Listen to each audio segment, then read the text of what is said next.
Well, today we're going to talk about the digitized man, intelligent capture and integration of reality.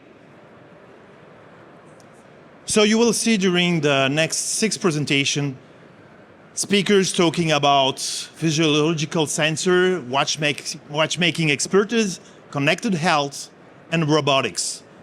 And we'll spend a little bit of time on robotics because the Inaris Foundation, to which I'm belonging, will launch in October a new kind of school for robotics. The panel brings together researchers, innovators, industry leaders to discuss the future of integrated health solutions. And I have the pleasure to introduce the agenda. We're going to start with Jens Kraus, coming from the CSEM, the Center for Engineering and Microtechnology. He's going to talk about medtech personalized health. And then instead of Benoît, you will have myself, I'm sorry. Benoît is sadly busy on another place. Urgent matter was waiting. And I will talk about briefly on the Asinov School, the new kind of robotic school we're launching. We'll have Olga Nipel-Tishurova from Watchibia talking about how watchmaking can bridge the gap between humans, technology, and clinical practice. And afterwards, we'll have Nahim Beboud talking about physiological sensors for pregnant women from Vidasense company. We'll have Alain Jordan from Ability Neuro coming from the Campus Biotech, and Wolfgang Vogel from Brain Pulse talking about next generation AI-enabled wearables for brain health. And Brain Pulse is a company that is active in the ecosystem we developed in Latour Hospital, the smart health platform. And I invite you to visit us in case you have any interest in neuromodulation of brain health. And finally, we'll have a roundtable. So if you have any questions during the different pitches, please wait till the roundtable where you will be able to interact with the speakers. So I would like to welcome Jens Kraus from the CSEM, and I thank you very much for your presence.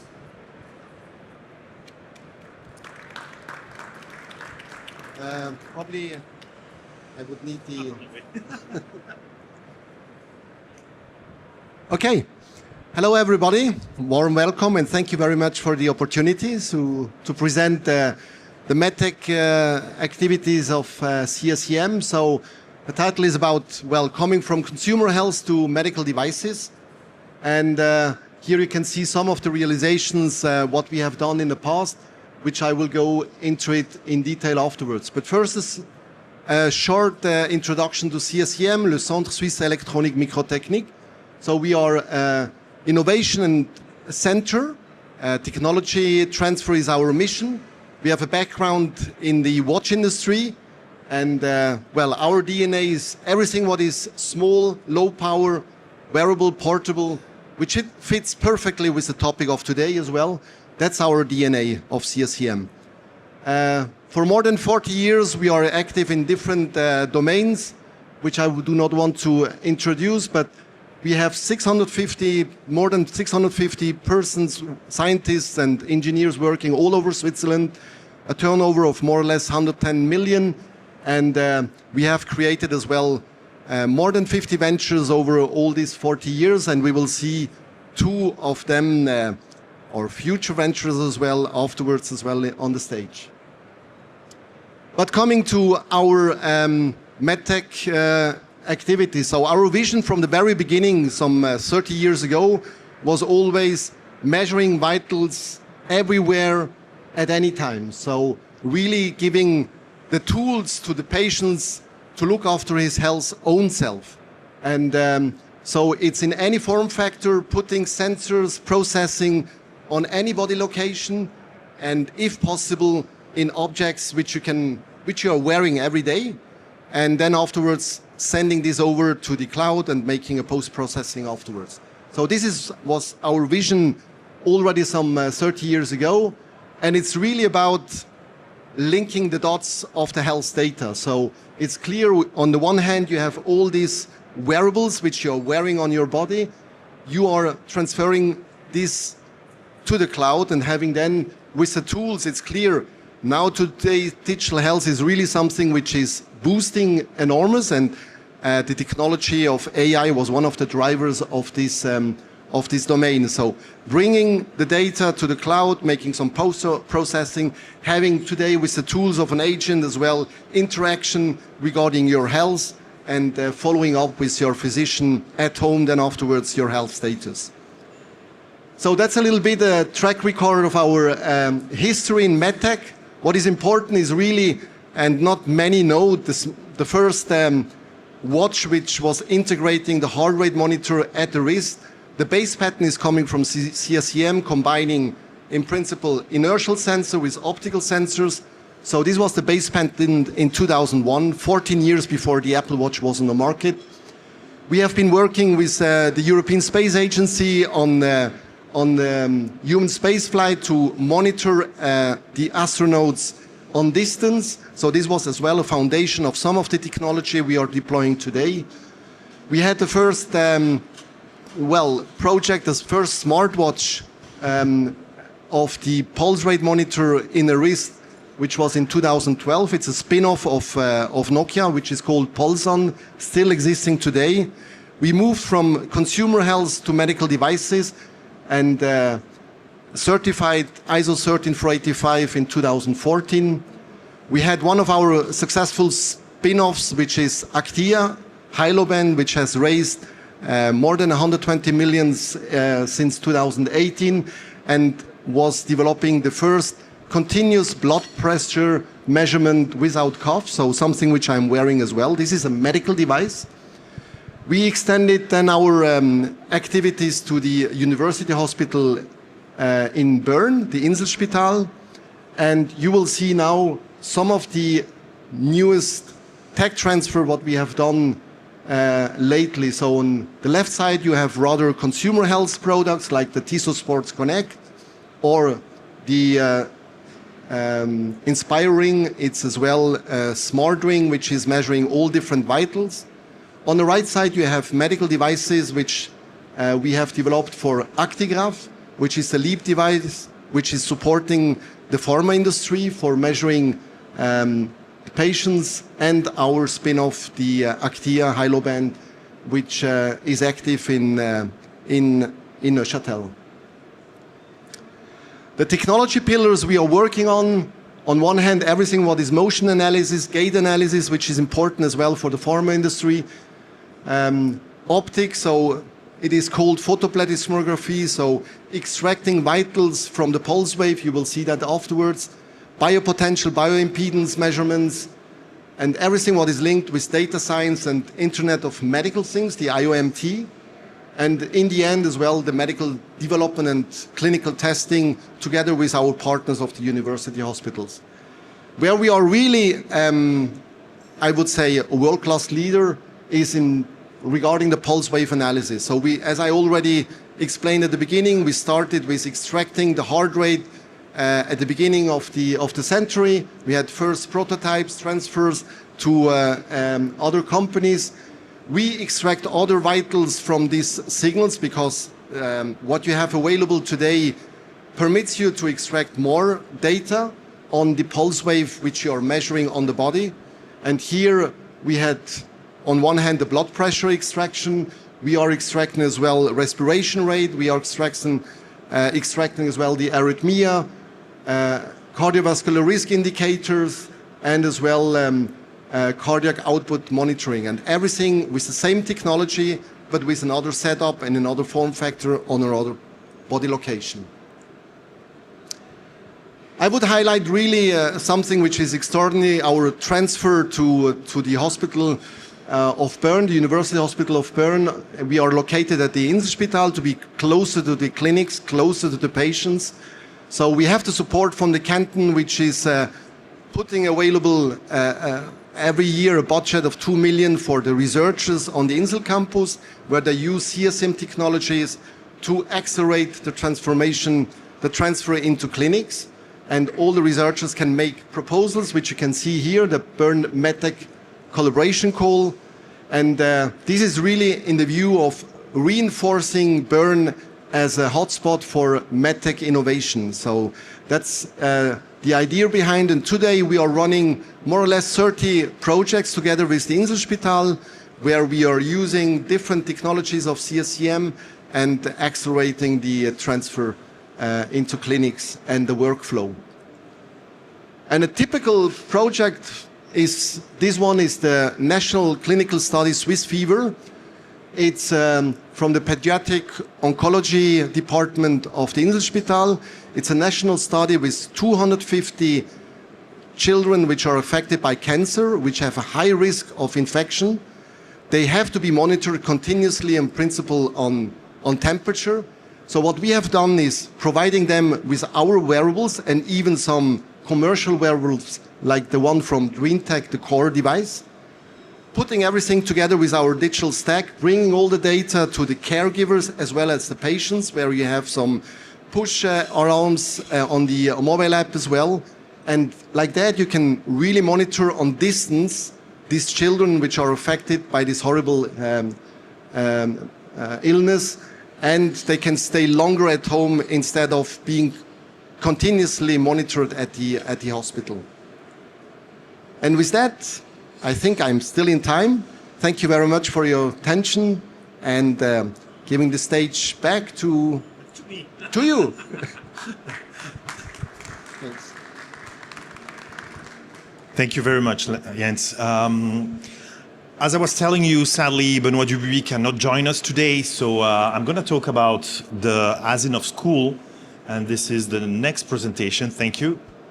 Perfect. So what is the goal? The goal is building the human-humanoid interface, and for that, it's an initiative that has been built up by Fondation Inartis, Fondation Dalmollet, 42 Lausanne, which is an IT school based in Renan, Shanghai University and Unitree, which is the producer of the humanoid robots, and SATW, which is the engineering academia, the Swiss engineering academia. The future as a body. The question is no longer whether humanoid robots will enter the real world. The question is how fast we will learn to work with them. And this is something that is highly relevant to keep in mind, and especially when you look at the numbers. There is a massive acceleration until 2030 with a 50 billion market, around 41% of annual growth, and an approximated 300,000 robots produced in 2030. So in few words, the bottleneck is no longer technological. The hardware is really affordable. You can have a humanoid robot for 10,000 Swiss francs, even less.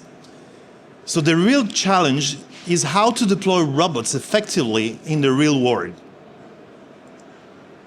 So what we're trying to do at the Inartis Foundation is to create a gate between Switzerland, which has the skills, the intelligence in brackets, and China, which has a faculty of rapid deployment and industrial scalability.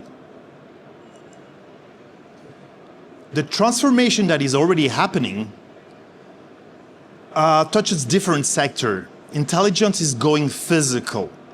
Humanoids can move, interact, assist, and execute in real environments. The question now is leadership.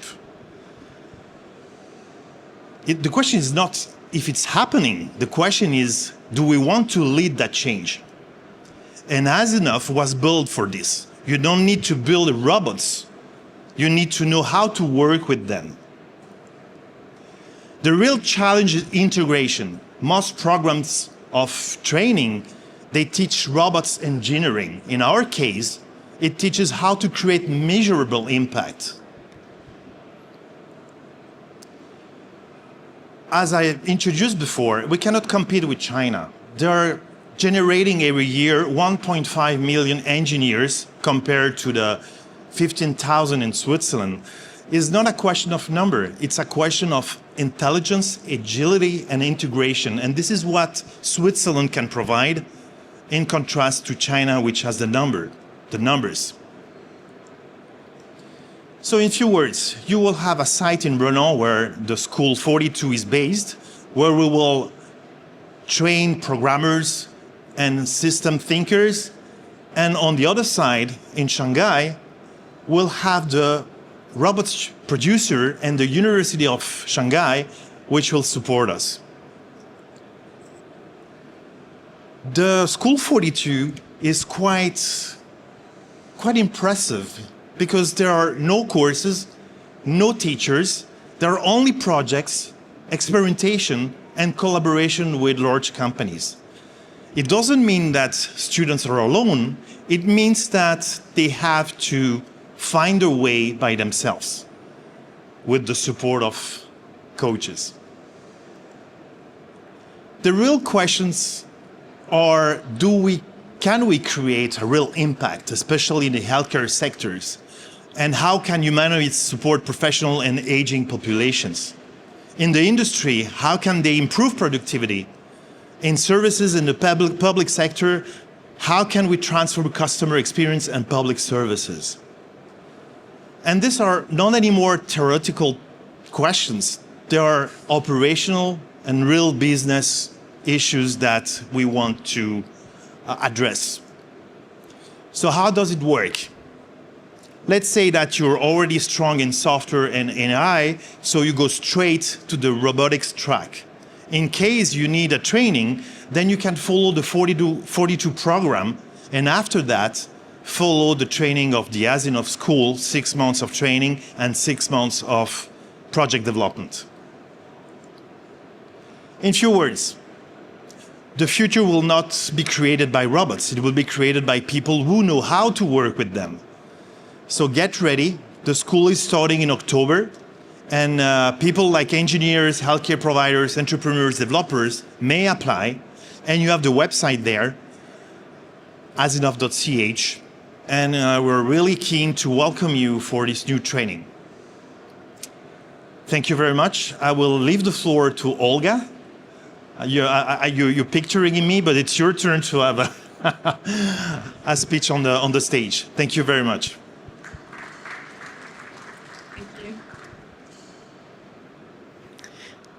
Good afternoon, ladies and gentlemen. Now we swap to the initial topic also of this exhibition, to the watchmaking. And the question that we ask ourselves, how watchmaking can bridge the gap and contribute to the technology and clinician practice.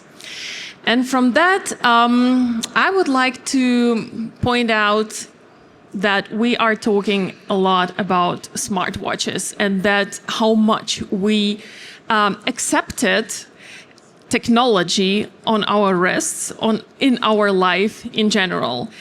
We see that the development from 20 years ago is growing and growing and growing. And this market of wearables will double in the next until 2032. And what does it have to do with watchmaking? We adopted wearables and smartwatches so much that this sector is taking part of the business in the watchmaking. And this is development that we see in the quantities that the watchmakers are making nowadays. We are talking about 42% who are still double wristing, many 27% switch completely to smartwatches. And this is a significant number of watches that we can't sell from Switzerland. The general history of a watch on the wrist is about 200 years old. Well, from the watch itself. And this is also one of the biggest reasons why we adopted a wearable on our wrist and not somewhere else on the body. We could start to adapt it on the chest or on the ankle somewhere, but no. Why did we do it? Because we are used to wear a watch on the wrist. So, and if you look on the market, I mean, nowadays the rings started to become a little bit popular, but we are still stick very hardly to the wrist. Another development which is taking place right now is in invisible wearables. We don't want to see them. They became so much the part of our daily life that they should become more and more invisible. So a big watch with a dark screen, like a smartwatch, doesn't really fit anymore into our daily life. And this is where watchmaking come into play. Watchmaking has a history of how well do they know the wrist. They have the experience over 200 years. How big should be the watch? How it should fit? Which material? How do we, what is the supply chain? So the watchmakers, they are actually the specialists in that field because wearables are pretty young. So we thought that this is actually a great connection to the users from the watchmaking and thought, let's put the intelligence of a smartwatch not into the watch, but into the strap and leave the watch untouched so that you can take any kind of watch, swap the bracelet, and track your physical activities. That is how Watchibia came into game, to provide the watchmaker an opportunity to underline the beauty of the watch, to be this still beautiful watch that you wear, personalized with different smartness in the strap and not in the watch. And you see, it is invisible. You can also look at it on my wrist. This is one of the products. And we can customize it in any way. So, and then we go into the next problem. Because if you have health issues and if you go to a doctor, he is talking to you with questions. He sees only 15 minutes of your year. He doesn't know anything about you.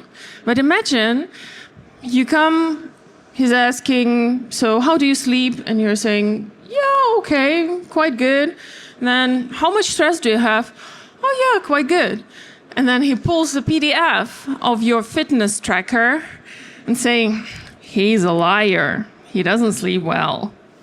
Right? And this is something what we can offer with, in wearable devices, where we can fill the gap of this clinical practice that the doctors can use this data to help you become healthier and have a good, high-quality life.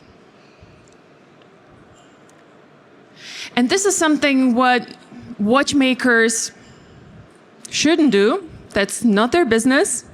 That's our business. The clinical studies, the quality of the signal, the algorithm, the PPG sensors. Watchmakers are doing their things very good. They try to, in general, the luxury world, the case study, the phone Vertu, for example. They made a beautiful phone, no question. But this phone didn't catch up on the technology, on the technical thing.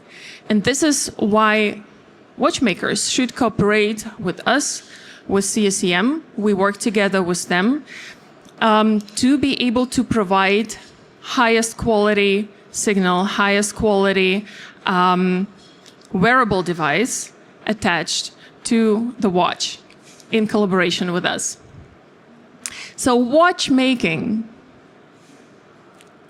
is not a legacy industry. It is a missing ingredient in health tech. Talk to us. We are open for collaborations and happy to answer your question afterwards.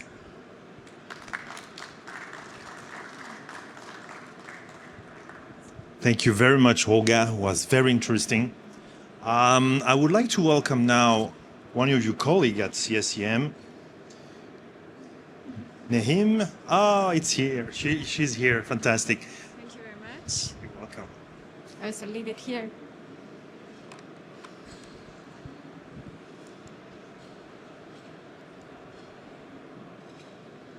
Okay.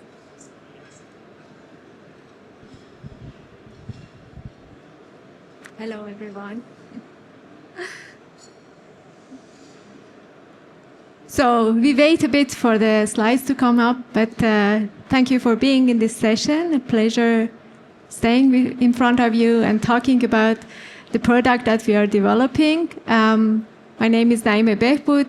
I'm working at CSEM at the moment, and moving a wearable technology for pregnancy monitoring forward.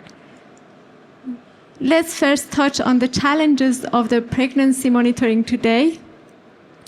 With the demographic changes, we see the trend of increasing the high-risk pregnancies due to the later age of pregnancy, and also we see as well the trend of reducing the childbirth with increasing challenge on the hospital part with the infrastructure, the lack of healthcare professionals, and all that lead to the situation that we need systems that are more agile and more flexible and lower cost.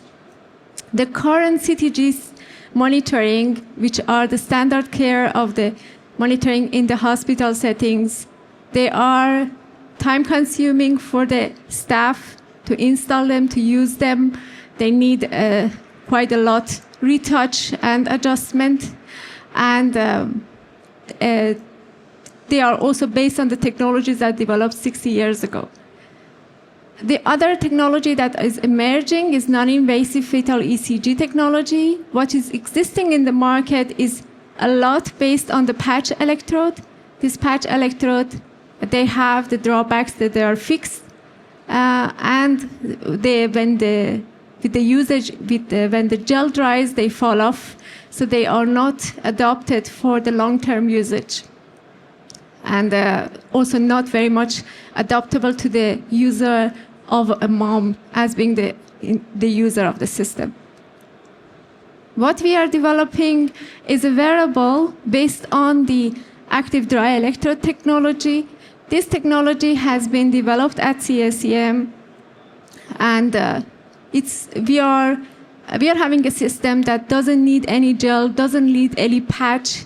It can be used with the usual clothing that the pregnants are using in their daily business, and also adapted to the CTG straps, so easily adapted to the usual current pass flow of the hospitals. The vision of it is provide a system that is adapted for the continuous measurement for home care settings and for the remote monitoring.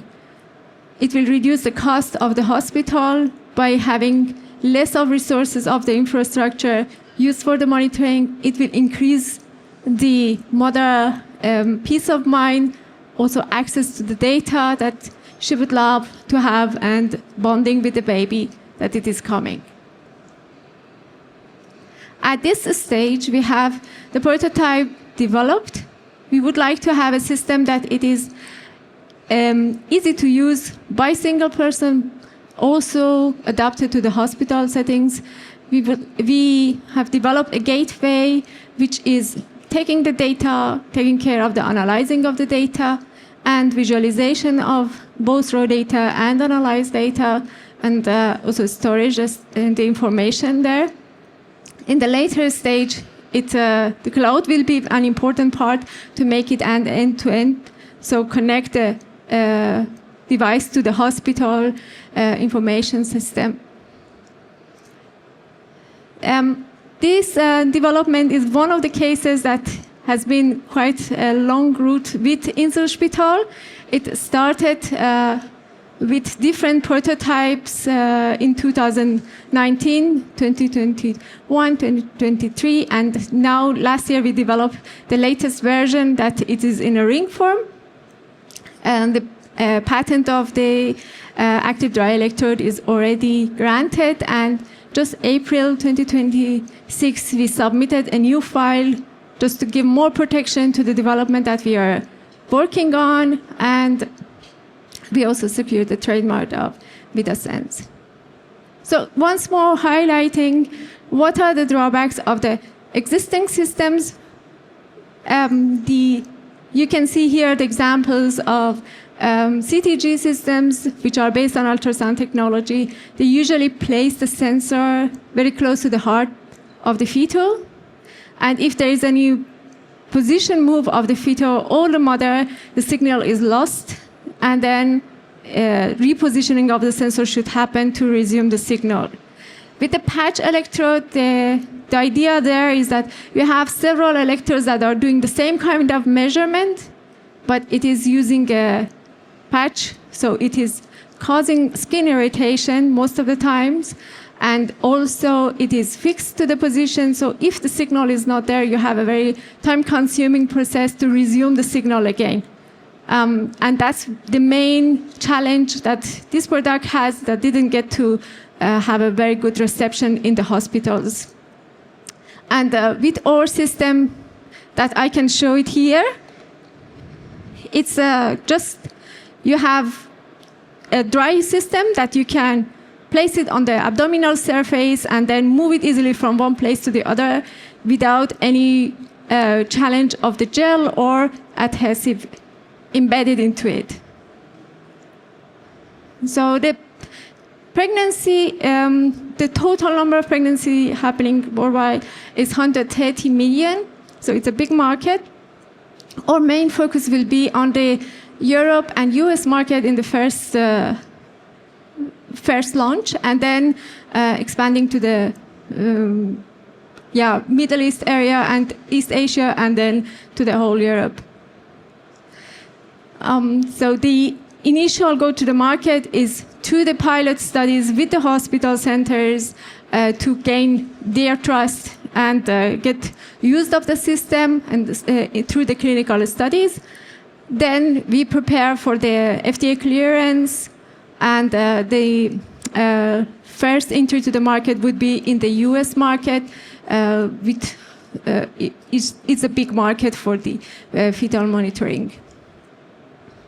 Our business model is based on selling the system and also the sensor. As I said earlier, our vision is to have it as a system that improves the hospital workflow, but as well for a remote monitoring, that the mother has a tool at her hand in home settings also to assess the well-being of the fetus and have a peace of mind. Our team consists of different persons very experienced in commercialization, industrialization, as well in the engineering and innovation, clinical settings, and focus on the obstetrics care, and as well advisory boards consisting of QLs, medtech and strategy thinkers, and midwives.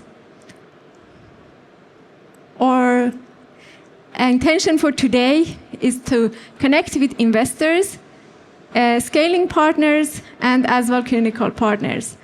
With that, I thank you for your attention and very much looking forward to connecting with you.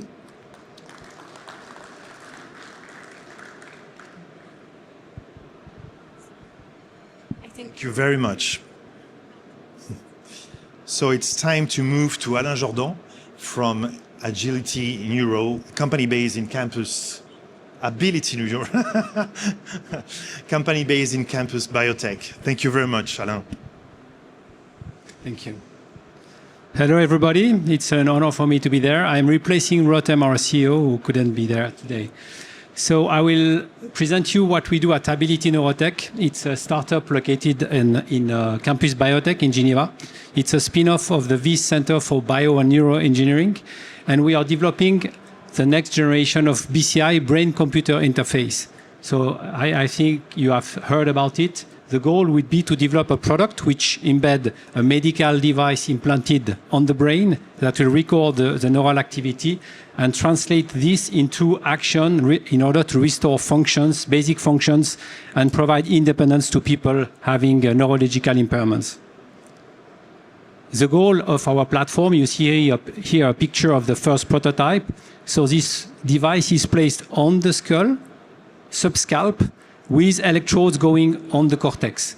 So we are electrode agnostic, so we can accept either microelectrode arrays like Utah arrays, if you are familiar with these technologies, that are small needles puncturing the cortex, or currently we are developing a device with ECOG electrode, which are paddle lead that will be positioned on the cortex. The goal is to record the activity, transfer that outside, and using as well a lot of data management, data processing, algorithmics, AI embedded systems to convert that into actions. The first will be communication and speech, so to provide back to people with ALS, amyotrophic lateral sclerosis, or stroke, the capability to communicate again with their family and neighbors, which will be the first application that we will fit. Then for sure we will go to the move, so record the motor cortex activity, transfer that, and possibly close the loop through stimulation directly in the brain, in the spinal cord. If you have seen video from Grégoire Courtine Group and Jocelyn Bloch with NeuroRestore and Onward, they are also recording the activity of the brain and stimulating the spinal cord to restore lower limb functions. But it can also be closing the loop through robotic capability for this kind of people. And then, of course, by attacking, restoring vision, restoring audition. How it works? So, of course, the goal is to capture the signal, the neurological signal, so the electrical activity of the cortex. The motor cortex is really well mapped and well known in terms of what are the active regions. With our system, we will place the hermetic housing on the skull that you see on the picture number 2, and the electrodes will be placed under the skull, subdural, so under the dura, on the cortex, and we cover quite a broad band of the cortex with 4 grids of 32 channels. So we have 128 electrodes recording the activity. And then the implant will transfer this by an optical link. So the novelty of our platform is to use technology coming from telecommunications. So we use VEXEL diodes, so laser emitting diodes that will emit from the brain through the scalp tissue, through the skin. And the beauty of that is that you are not dependent on any RF pollution, and you have no limitation, mostly in terms of bit rates transfer up to 50 megabits per second. So you don't need to compress the data. You can use really the raw data of the brain. This system is then connected, as you can see on the picture number 4. It's a batteryless system. We don't have any battery. It's powered by induction with a headpiece that is connected to an external wearable.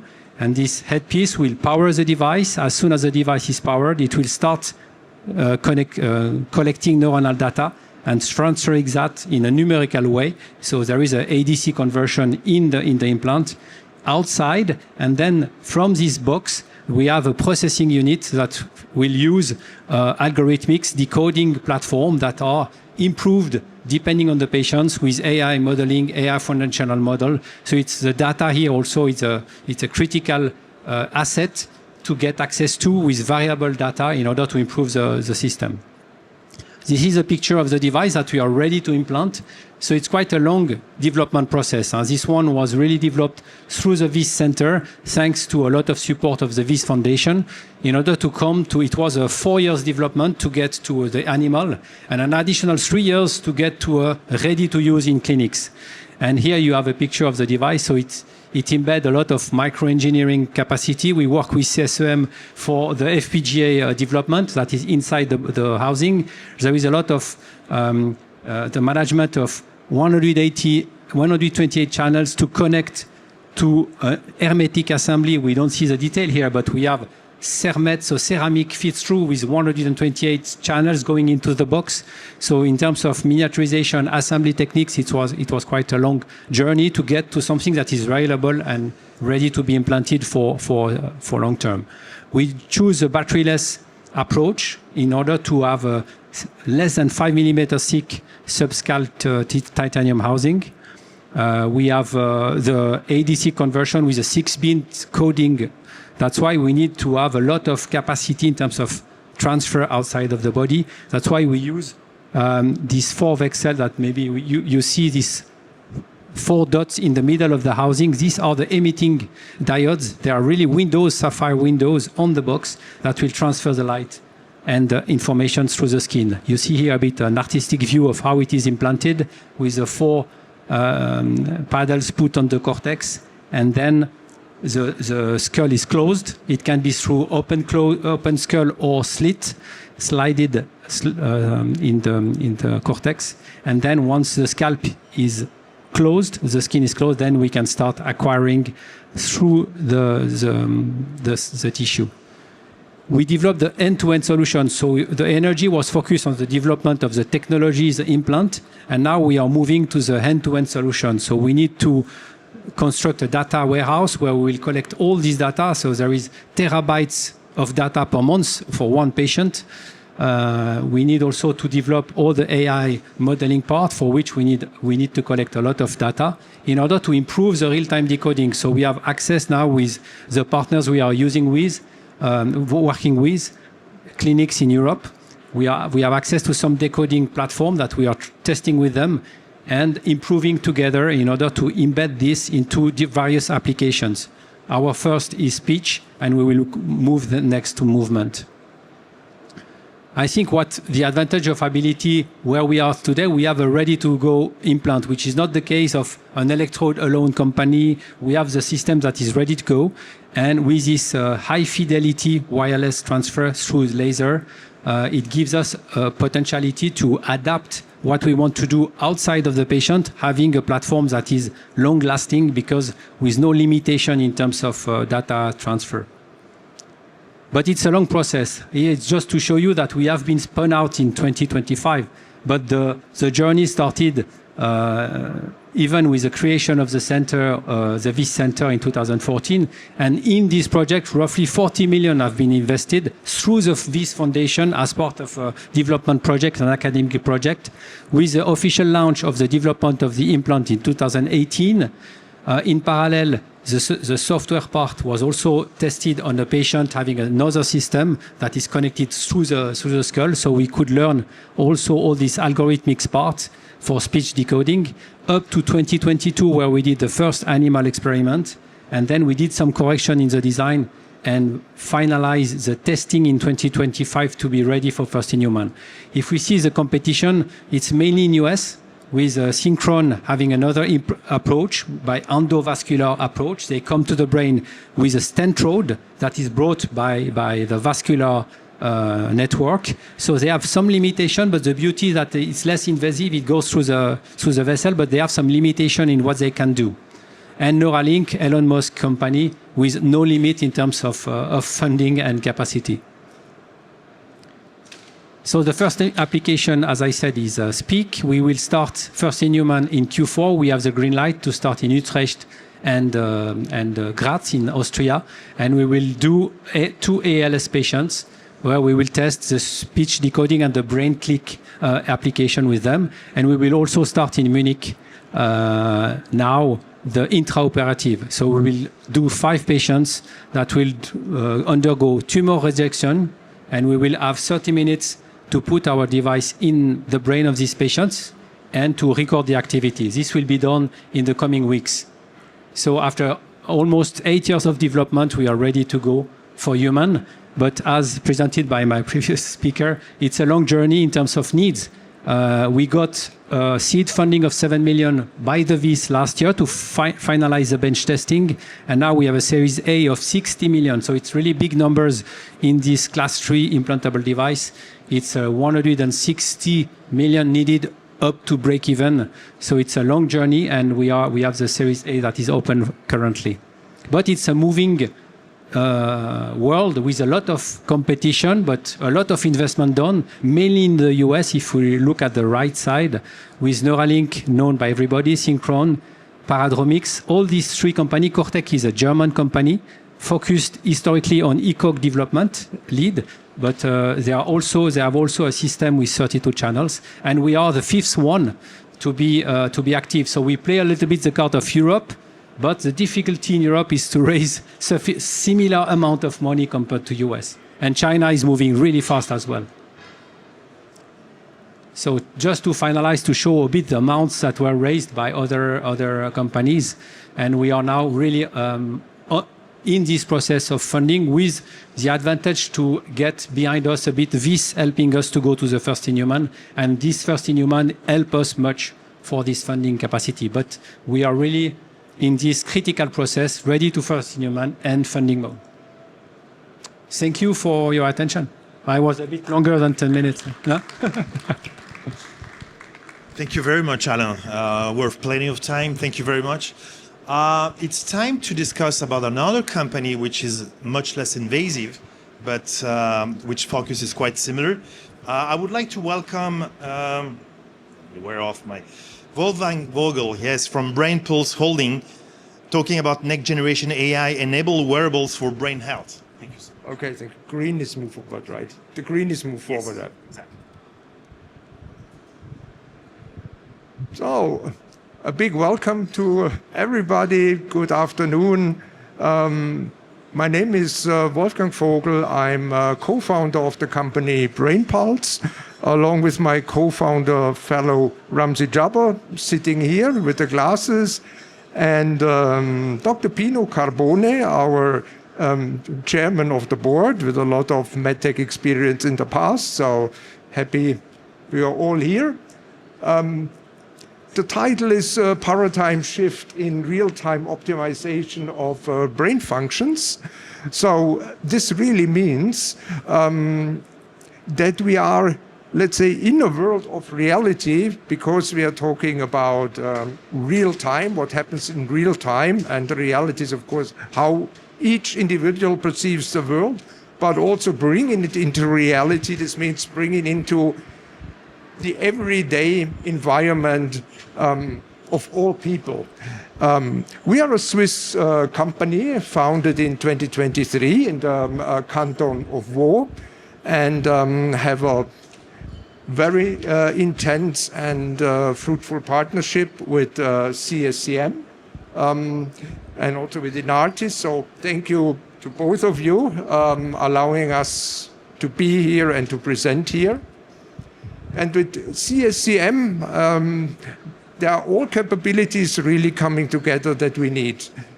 We are talking about a proprietary brain training and neuromodulation system where we have patents already granted, and we highly profit, of course, from the expertise in the microelectronics and the high precision that we need for our sensors.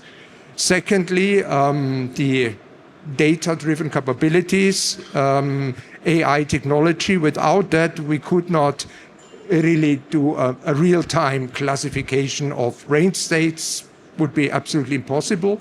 And then at a later stage, of course, we intend to take it into the medical work and classify it as a class 2 medical device, all the expertise in the medtech field.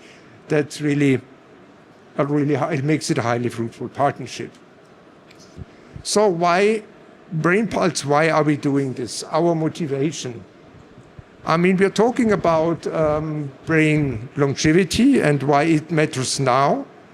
And we are, of course, all getting older, and the demographic change is often discussed, but it's a real big challenge. It's not only the money involved, but it's a personal, very personal burden, I mean, for families, for caretakers. And I also speak of my personal experience with my father, I mean, who basically, got into the Alzheimer's disease. And the most money today is still spent on care.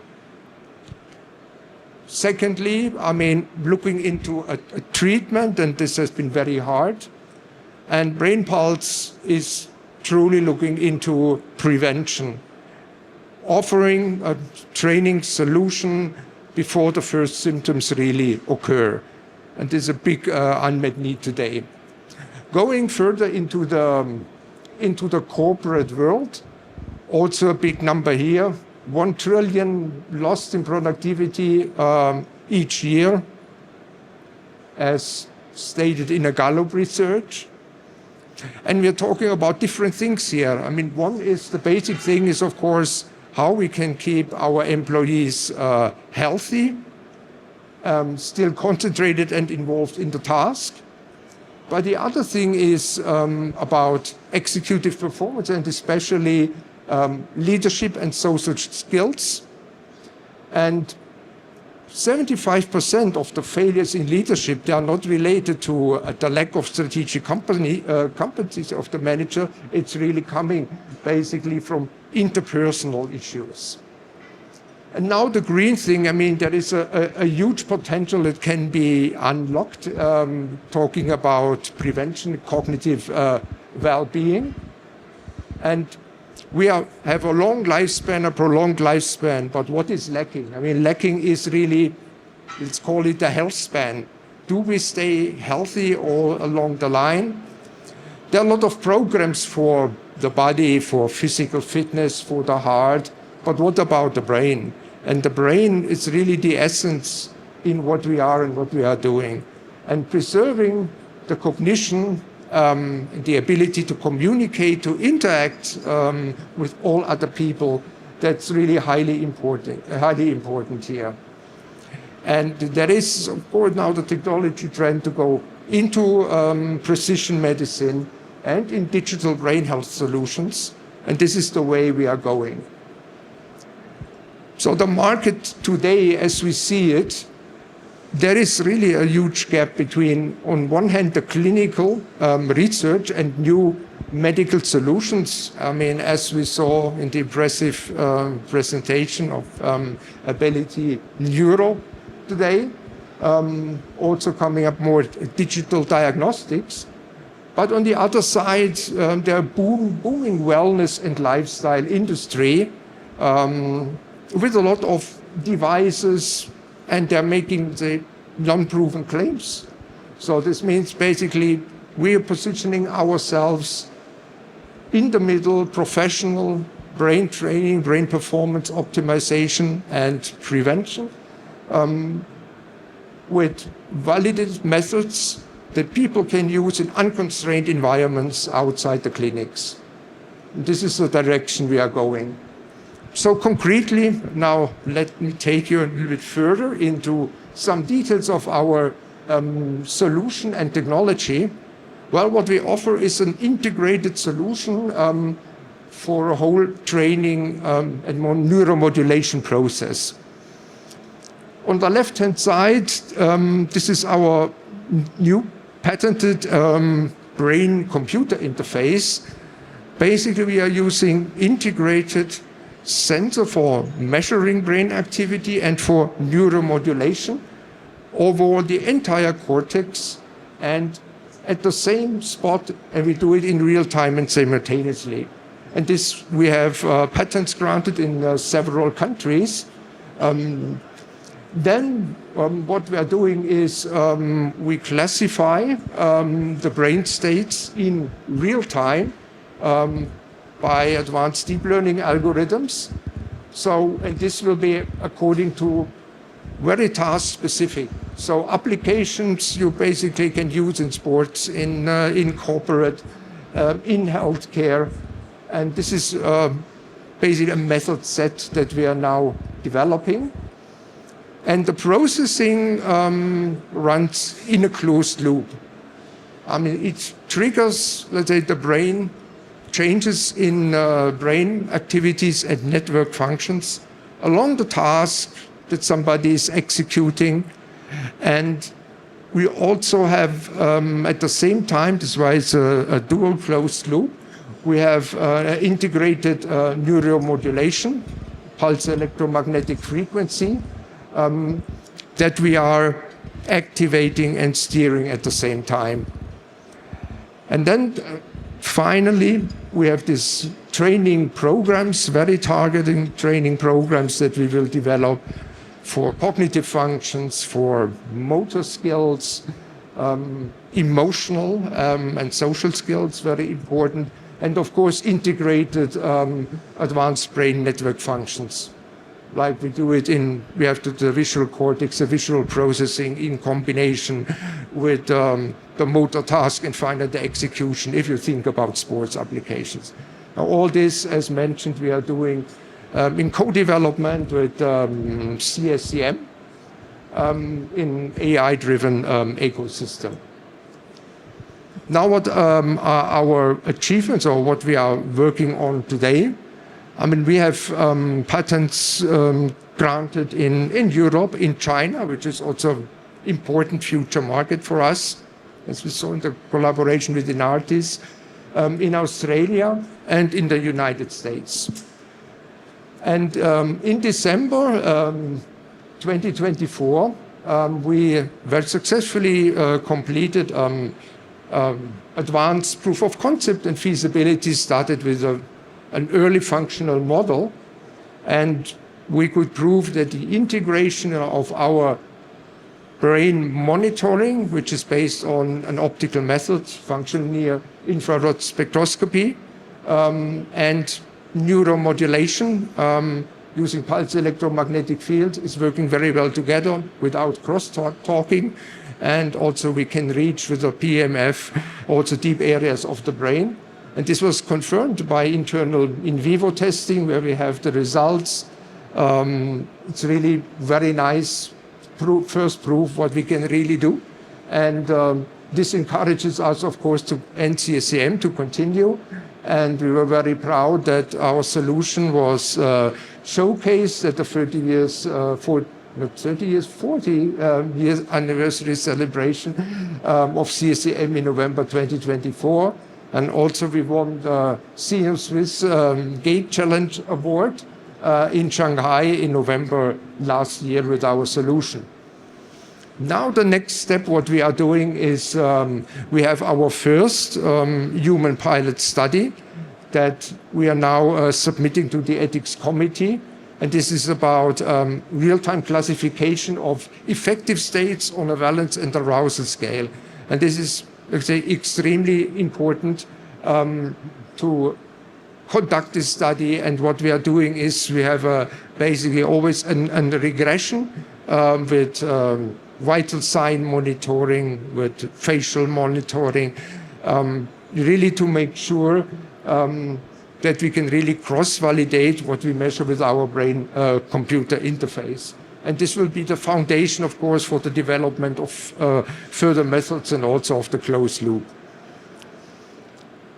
So our, basically just visually, our roadmap is to go first on the market with a full system, non-medical system at the first stage, into two markets. I mean, one is elite sports, where we are already, let's say, very interested contacts in such a training system. Based car racing, Formula One, and different kind of ball games. They are really very interested to have an effective training solution. I mean, they also, if they do something virtual, they can train much frequently in order to avoid risk and with overtraining, and have something really measurable and documented, identify easily new talents. And corporate, I mentioned it at the very beginning. I mean, it is about burnout prevention and engagement in a task and stress management system.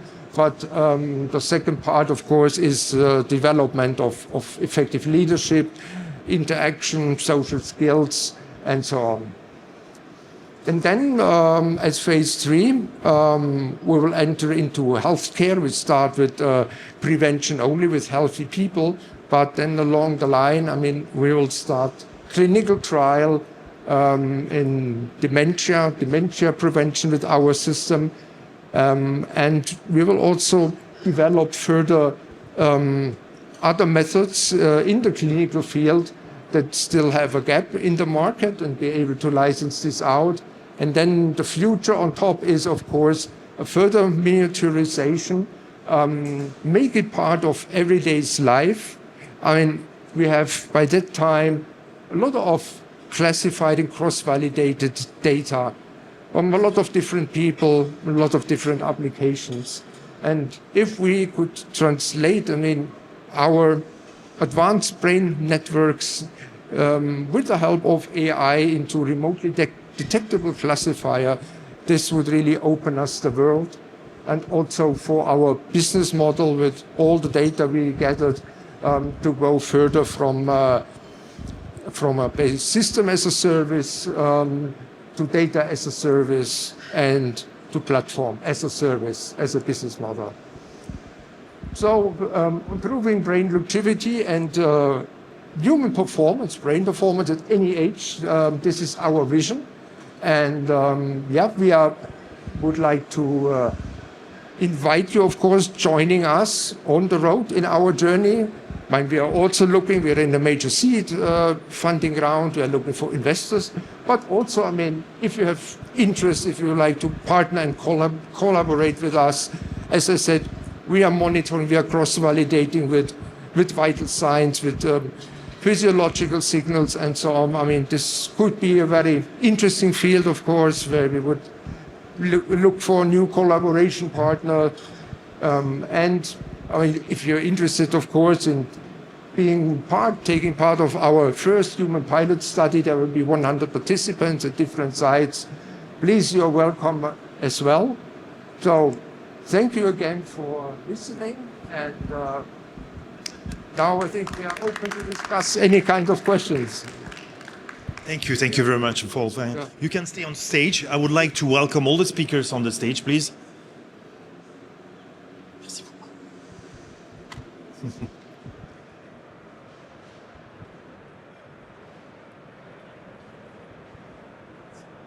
Yes.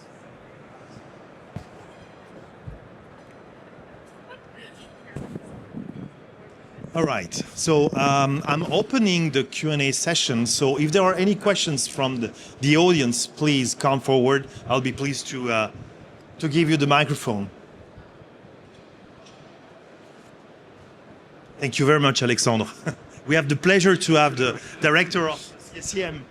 No, I do have a question for Alain.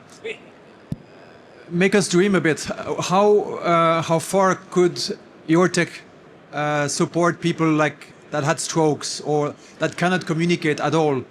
How far you think that with the tech in 5 years there will be possibility to have an exchange? Is it like clicking on the right button, or you think we could even have language translation from what they think to an audible signal? Yeah, what we know works already based on the experience done by the V Center is that the brain click part, which is the easiest in terms of training for patients in locked-in or ALS status. We had a patient called Felix with a microelectrode implanted with a pedestal. It was a BlackRock system, which is a US company for research. And he was able to, the first thing, I think, if Thiago can correct me, he said when the software was working, it was software translating his thought into, he has to choose each letter of the sentence. But I think he said, my back is painful or something. I use gentle words, but he said my ass is painful, and it was the first sentence he could say to the people using the system. So for sure, brain click, where when you monitor brain activation, it's quite an easy one because you can, depending on the signals, you can easily adapt the matrix of actions, and there will be a cursor moving on it, and by the brain activity the patient will be able to stop the cursor on the right action he wants to say. This is the easiest approach, brain click. But now there is a lot of work done by US and European clinics using mainly ECOG, which we are using now for brain to speech. So there is a capacity to transfer up to 125 to 100 words per minute, which is a bit the quality of it now. And I think it grew a lot thanks to the AI capacity that is now available for everybody. So it grew a lot since 2022, and brain to speech is really something that will be a reality soon for these patients. And for that you need more needles, more 100. We have 128 there are some publications, there is a tendency to increase the number of channels, but increasing the number of channels, you have a better resolution on paper, but in terms of, do you use all the channels, it seems that the sweet spot for this kind of thing is 256 channels, which could be for speech at least. If we go to more refined motor, if you want to touch with your fingers, then you need to increase the accuracy of your needles. Thank you. Yeah. All right. Any other questions from the audience?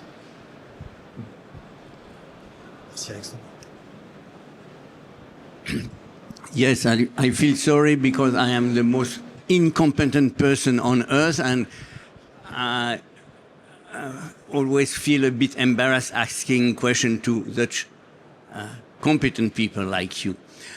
I think your real problem is not technical and scientific. It is sociological, because the health system is in a state of crisis.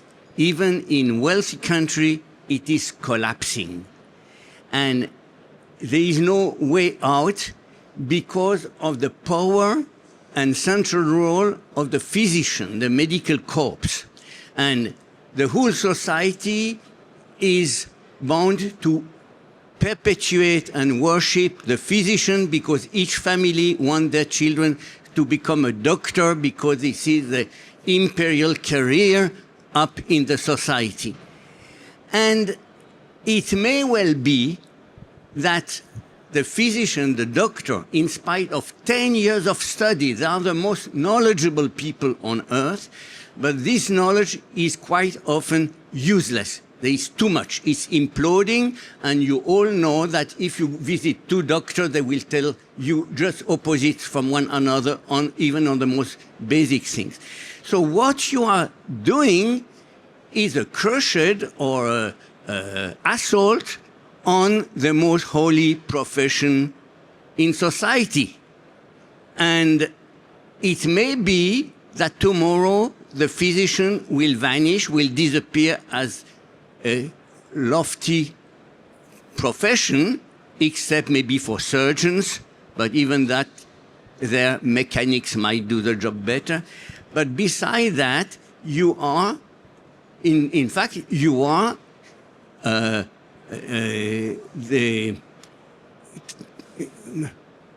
taking the initiative of the civil war. So how are you going to conduct that civil war to your ultimate victory, together with the patient's victory, and without putting the whole health system in a state of havoc? Who wants to answer to that one?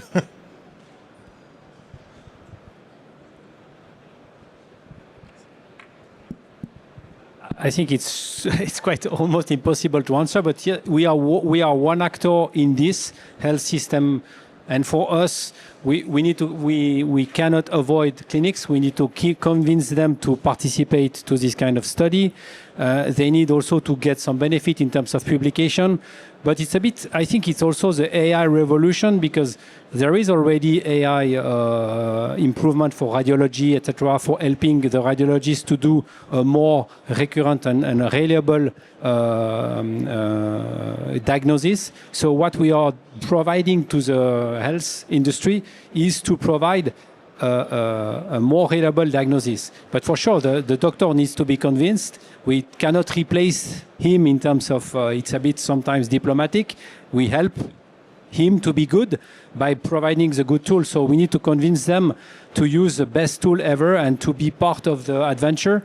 But of course, then it's about reimbursement. We need to be paid for the device we developed. So we cannot avoid this machine. So I must say, I don't have an answer how to avoid the increase of the cost. We saw this publication about the radiologist salaries in Switzerland. So the problem is really complex. What we try to provide is a tool that is providing the right diagnostics due to physics, due to all the engineering work that can be done, either non-invasive or invasive, in order for the doctor to be as good as the other one and not to depend maybe on the variability between doctors by providing the good tools. But yeah.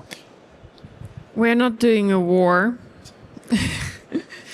but we can create a certain amount of pressure on physicians, on the system, and that will force them to change.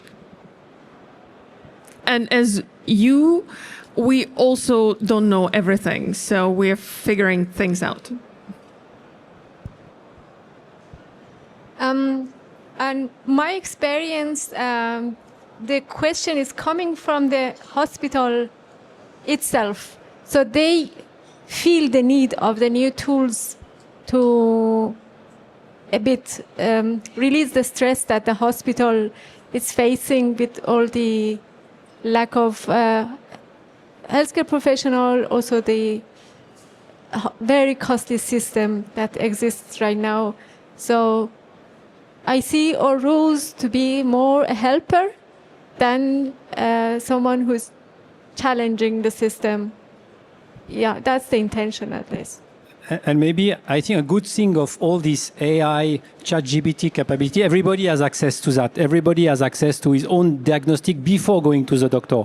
So for sure, I think the doctor is no more sanctified. When you visit them, you have gone to internet, you have asked ChatGPT about this, so you have an idea of, I think we are a bit less naive compared to in the past where the doctor was telling you what you have. Now you can challenge them and everybody, it's a more democratization of health.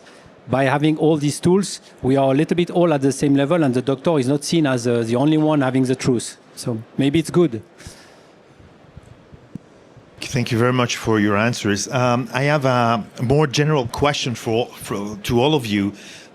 Just to come back to the watchmaking, what does watchmaking actually gives to connected health, a part of engineering, manufacturing culture? According to you, is there anything else that watchmaking is providing to your daily task and development? Well, first of all, it is a personalization and individuality and aesthetics. When we put all of us Apple Watch and when I went to school and when everyone was wearing the same clothes because it was in, we called these people incubators because they looked all the same. So at a certain point, we all start to look the same. And at a certain point, people start to want to differentiate to show and express their personality. And a watch as an accessory, especially as a male accessory, one of the very few accessories that male are wearing, that is offering a nice platform to differentiate, to show themselves in one or another way, whatever.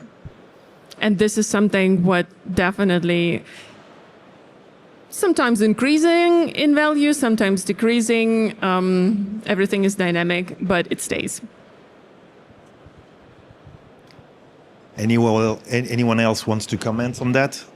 Well, it's clear as CSCM coming from the watch industry and moving to medtech, there is a clear link. So medtech is everything regarding precision, reliability, so it's a strong link. And regarding the competencies on the microelectronics and microtechnology, everything has to be small and integrated. So that's it's not for nothing that the Watch Valley, which is in the region of Neuchâtel, has been extended and afterwards to the medtech valley, which is then afterwards what we have seen with Synthes and Matis and all these medtech companies. It's very closely linked, and there are many overlaps regarding competencies and as well regarding objectives which are behind. Since you had the microphone, Jens, I would like to ask you a direct question, and maybe the others can interact. What's the hardest part of miniaturization of a clinical sensor? Is it physics, power, or regulation in the end? Well, it's a good question. It's some of our startups are suffering of that as well. I think it's a little bit a combination of everything. So it's really, regulation today is really not easy. So especially that we are sitting in the midst of Europe and they are, I would say today, looking how companies moving to the market. It's much easier to go to the FDA than as it was in the past. So regulation is by sure one point. Miniaturization is, as usual, as well one of the challenges, and that's what we just mentioned as well, the link to the watch industry. And then I think one point which is really important, and Olga mentioned it, is as well the comfort. So, you know, if you're working in mobile patient monitoring, you should integrate it somewhere where it's easily to be worn. So it has some links as well to the watch industry, that it's comfortable, that it's not constraining you during the daily life. So there are many similarities between the medtech challenges and the watch challenges. And I think, yeah, my experience is since 20 years active in developing active medical device, implantable device. I was always working with suppliers also active in the watch industry, developing a small watch motor for knowing valves, moving valves, etc. And so I think it's really a cross-fertilization. You use the same capacity. I would say sometimes the challenge for medical is the quantity compared to watchmaking. For example, for chips, when you develop a chip on a wafer, it's difficult. We were doing that also for my previous company, doing a DBS using thin film. When you start to visit foundries, it's about the minimal quantity. And for medical device, at the beginning, it's a few hundreds, a few thousands, but never 1 million per year. And sometimes to find a good balance about industrialization, having access to the same facility, and what is needed in terms of investment, it's a bit the problem for medical device is the quantity, at least at the beginning. You use the same capacity, but sometimes you are much lower volume compared to watch industry. Yeah. Olga, I have a question for you. According to you, is the watch industry actually convinced by health, or is it an opportunity, or they are still hesitant to move forward? Oh, I think it's not even the opportunity, it's a must. Because if the watch industry doesn't enter this area, it is losing more and more clients in that area. And since we offer an opportunity to let them keep the heritage as it is and not changing anything and just providing an accessory to the watch, I think this is the best possible way how they can enter this area in a very beautiful and practical way, and that they don't have to develop it themselves. As mentioned, we work also together with CSEM, and we are very proud to have been in the booster grant within the CSEM. So only while taking big forces, we will be able to provide a high quality product. Thank you very much. Naime, a question for you. You're developing a medical regulated device. The question is, there are a lot of people, especially in the watchmaking, that are developing wellness devices, which are much less regulated. Why did you decide to go on that path, which is long, costly, painful, in contrast to wellness? Yeah, that's coming back to the question is, it is a device that it wants to serve the healthcare professional at one side and the mothers on the other sides. So if we want to provide the tools that can be integrated to the healthcare system, yeah, we should follow what is defined there as a standard. And yeah, the regulation is a painful part of it, but yeah, it's as well part of it. So that's the main reason of... So no choice in your case? Yeah, I think Okay. there is no choice in that my case. But Yeah. will you do that in your next venture? I mean, a regulated device or in contrast to non-regulated? I think the regulation give as well a structure that's always helpful to know what is the next step that you should do. The things that make it very difficult is always that you have a long way before you can get to the market. So maybe for the next one I will rethink on this. Any other comments regarding regulatory path?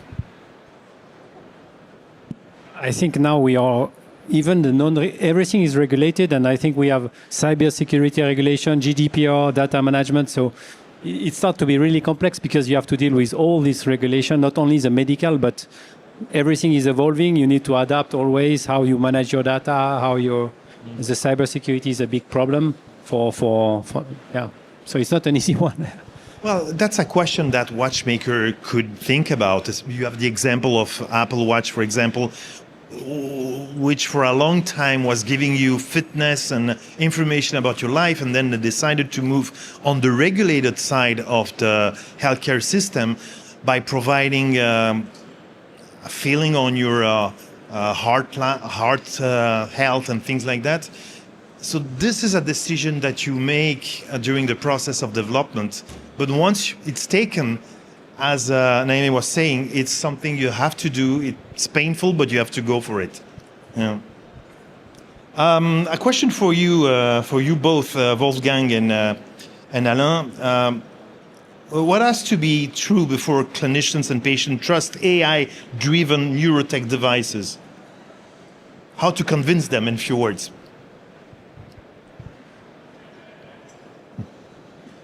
I think if it would have been in 2021 to convince AI use, it was only for scientific, and now since November 22, everybody knows what it is, and everybody can see what it can do. So I think the convincing, if you present the end-to-end solution, how it will improve their life by concrete user interface to show them how, even what is behind it, they won't care. So you convince by the indication and by what it can improve their life. So I don't think they will challenge the AI part. Maybe the what is done with the data for sure, but not the AI use of it. I mean, our approach is using AI and deep learning to classify the data that are measured by our brain sensors in real time, and really have a very specific task-oriented and personalized classification. And this is the most, let's say, personalized way, we can really do it, because we measure the brain activity and we tend to classify it, say, 10 times per second, and immediately image the output and how basically a trainee or a patient improves his performance in the training or not, to give back the feedback to the brain signals, also that we know as neurofeedback, and also to see what kind of brain areas we really have to trigger to have the best results. And I would call it's an embedded AI technology. It's basically a facilitator of our process, and it's internal use, and it's basically not going at this stage here anywhere to the outside. If we wouldn't tell anybody of the user, they would not even recognize it. But it will be a naturally integrated technology. Let's figure out in a future an AI device that is taking decisions. How much should we consider decision made by the device in contrast to human beings? Should we leave the device decide, or should we still have decision from a medical doctor, as someone said in the audience? I don't think that the device decides anything. It is processing the data. It is seeing your pattern. And that's it. The decision makes still the person, the user, or a doctor can use this data to give certain suggestions. I'm maybe not very expert on this topic, but I can refer to one of the speakers in the Swiss MedTech Day, and he said, try to keep at least 20% of the critical thinking and decision on your shoulder and use the tool for the rest. But yeah, still keep your confidence in the process. And I think there was a study published showing that, in theory, if you leave an AI analyzing all images for cancer detection, for example, is more powerful than radiologists.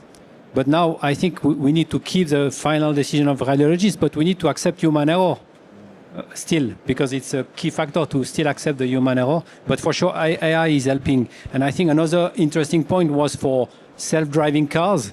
Now I think some are authorized to, but there is still this ethical decision if you have a boy or a young guy or an old guy and the car will hit one of two. What will the AI decide? So, yeah, there is a decision to be taken at a certain point, but for sure the human needs to be at the end. Yeah. Well, I can answer as a neurologist more than a business person. I spent 35 years of my life in neuromodulation and in a very fascinating part of our body, which is the brain. As a neurologist, I can answer to your very interesting question. I don't think that the machine will never take a decision, but will help the neurologist, the physicians, neurosurgeon to take a better decision, which is extremely important. So artificial intelligence, as long as we can control the outcomes in a very good way, is more than welcome in the medicine. Is not going to create any civil war with the physicians. Definitely yes. From a business point of view, is the future.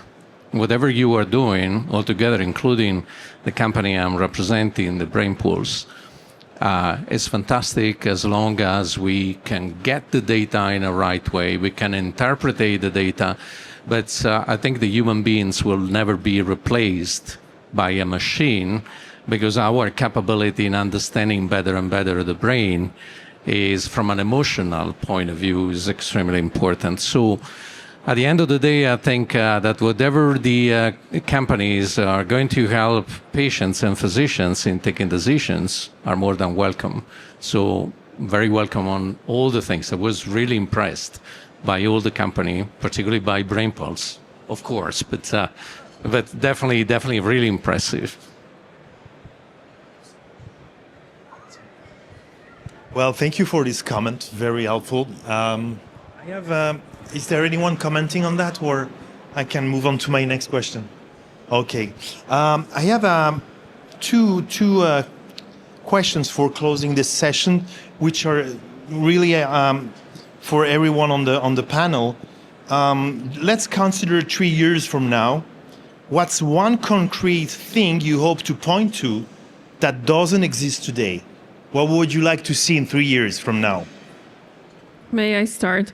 I really would love to have a digitalized patient data, that you have all your files yourself in your cell phone, and you collect all your data, that whenever you can go to a doctor, any kind of doctor, including the data from the wearables, of course, that the next doctor can evaluate everything and say, okay, this is based on everything you've did since 5 years, for example, because you can upload right now in ChatGPT all your blood results from forever, your fitness level.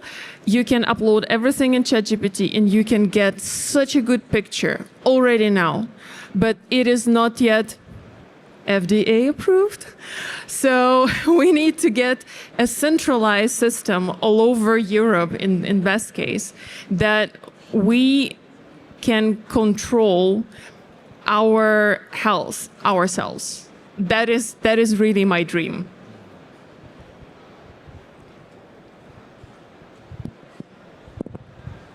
Yeah, I like your contribution, Olga. That's very, very nice vision of the future. And actually, I mean, our vision is, you know, I said it's quite natural that today people are going to a gym to train the cardiovascular, they train their muscles.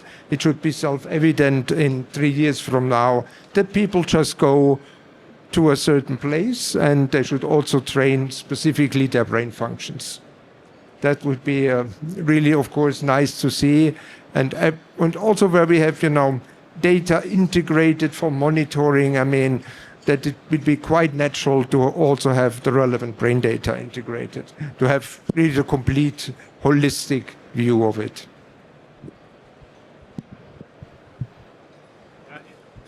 I will defend a bit the startup world. So in 3 years, I want to see Switzerland and Europe at the same, it won't be at the same level of US, but with the same spirit, because we are always facing the same. We are, I think, recognized as the most innovating country with the most IP recorded per year.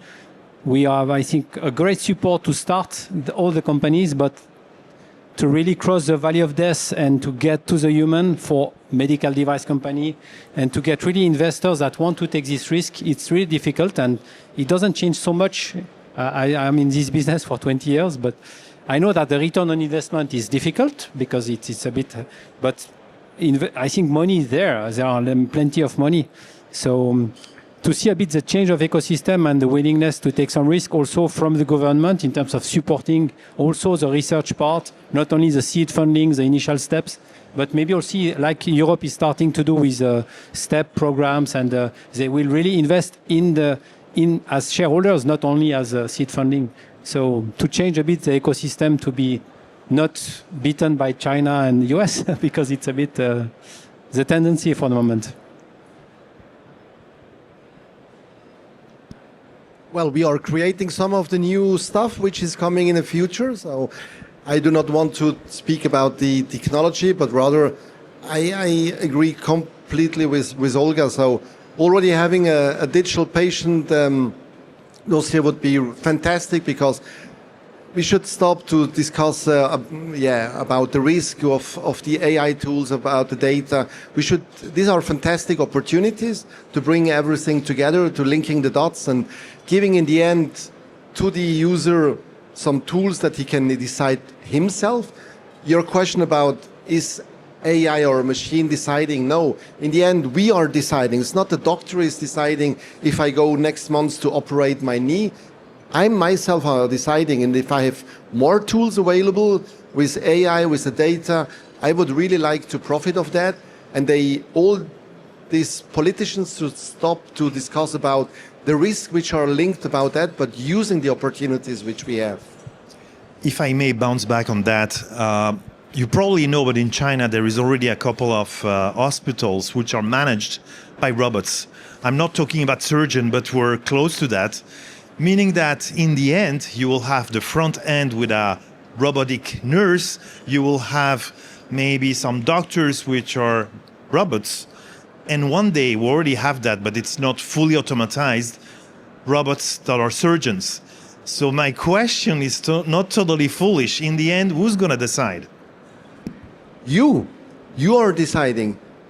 What we are speaking about here is empowering the patient or the user with new tools to make better decisions. And we should take over responsibility for ourselves as well. And then afterwards we are deciding with better tools what we will do in the future. If I want to be operated by a robot, it's up to me to decide. But we should take up our responsibility in the end. So that's all about empowering patients and users. Okay, I think we're gonna end soon this conversation. I just would like to ask you one last. Is according to you in your different areas, what is the most overhyped promise in contrast to the most underrated? In few words, what do you think that is not visible yet but it's gonna come, and what is too much visible and it's probably not effective in our future lives?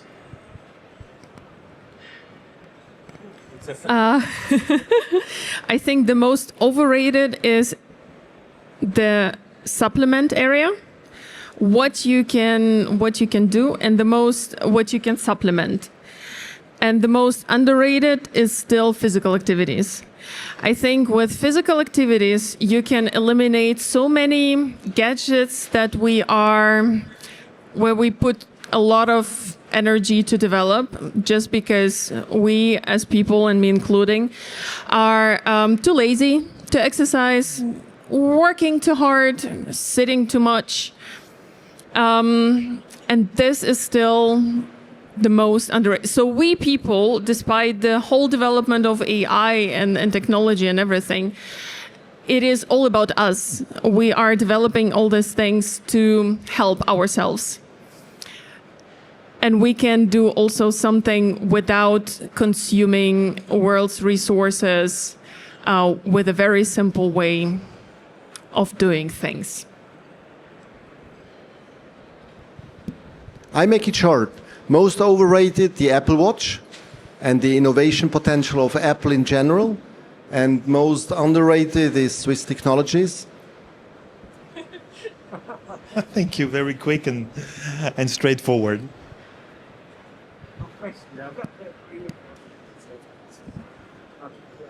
A quick one. A quick three, but very quick. First, considering the size of the market, Apple, Samsung, Siemens, Philips dream of setting their hand on that. And they have an advantage because efficient wearable do not feed only on my own body's data, but also on epidemiological data throughout. So this can be done only if you have access to all hospitals in the world and WHO. So how can smaller companies, even if they outperform the four ones I mentioned, position themselves considering that you have in time to integrate all the health data of the world in the system? And last remark, of course, Dr. Neurophysiologist is right. I phrase things in a very simplistic way.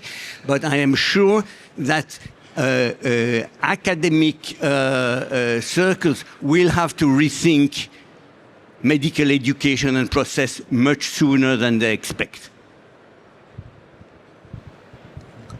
Yeah, I think the medical education is already in process of rethinking and redoing. So from what I see, how the newest generation, how my daughter is studying in the university is pretty different from how I did it. Yeah. And the first question was how the small company can profit and operate within this within the bigger infrastructure.